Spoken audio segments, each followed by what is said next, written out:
Bonjour à tous et bienvenue sur la chaîne Foot Savoir. Cette vidéo est sponsorisée par Audible, numéro 1 des applications de livres audio et de création audio. Si cela vous intéresse, restez jusqu'à la fin de la vidéo pour en savoir plus. La liberté éclairant le monde. Liberty Enlightening the World en anglais, tel est le surnom de la Statue de la Liberté. S'il est bien connu qu'il s'agit d'un cadeau de la France pour ses alliés américains, les raisons de cette offrande le sont moins. En fait, elle constitue une preuve d'amitié entre les deux nations à l'occasion du centenaire de la déclaration d'indépendance des États-Unis. Le design de la statue est le fruit du sculpteur et peintre français Auguste Bartholdi. Son ambition, concurrencer les colosses de Ménum, ces deux sculptures de pierre monumentales observées en Égypte. La conception du format grandeur nature, cette fois, a été confiée à l'architecte Eugène Viollet-le-Duc. Puis à sa mort en 1879, à un certain Gustave Eiffel, le célèbre ingénieur de l'emblème éponyme de la capitale française, la Tour Eiffel, la Statue de la Liberté fut dévoilée le 28 octobre 1886 en présence du 22e et 24e par la suite, président américain, Stephen Grover Cleveland. Le drap couvrant la réalisation enfin enlevée se tenait alors une femme, le bras levé au ciel, une statue brun rougeâtre brillant comme un penny américain. Car oui, vous vous doutez bien, le monument n'est pas fait de plâtre ou de bronze. Une fine couche de cuivre recouvre une énorme structure en acier.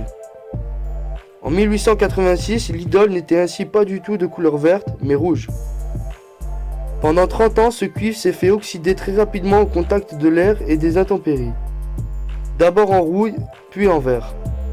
La Statue de la Liberté est finalement verte d'oxydation, et au regard de sa taille, les Américains n'ont pas exprimé l'envie de lui passer un coup de polish tous les ans. Seule la flamme est réellement couverte de feuilles d'or et est régulièrement entretenue.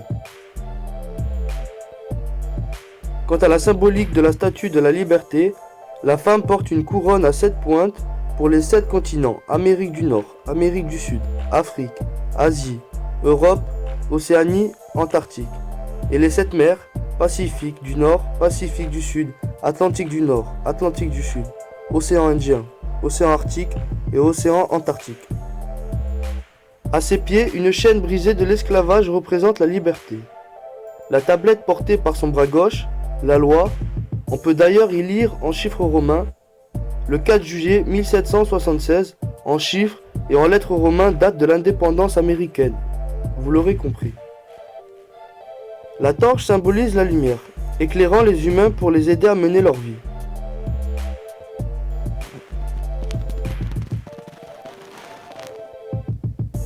Enfin, le monument est tourné vers l'Europe à l'est, plus précisément vers sa réplique parisienne du pont de Grenelle, qui a servi de modèle à sa réalisation.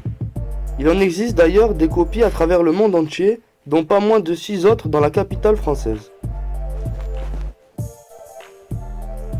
Côté mensuration, ces statues vertes aux multiples symboles pèsent près de 225 tonnes et mesurent pas moins de 46 mètres de haut, des pieds à la flamme. 93 mètres avec le socle.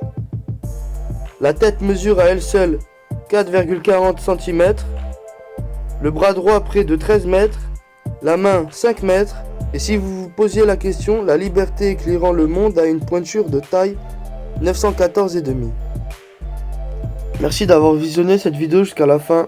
Si tu as soif de savoir, de connaissances et que tu vas apprendre tout en te divertissant, les plus de 400 000 livres et enregistrements audibles sur tous sujets confondus sont faits pour que tu puisses t'instruire et suivre tes activités en même temps. Si tu es intéressé ou que tu veux simplement soutenir notre chaîne, je t'invite à cliquer sur le lien en description et à prendre ta période d'essai gratuite pendant un mois. N'oublie pas de t'abonner à la chaîne et de laisser un like si tu as appris des choses ou que tu as aimé nos explications, ainsi qu'activer la cloche pour être tenu au courant de nos prochaines sorties de vidéos.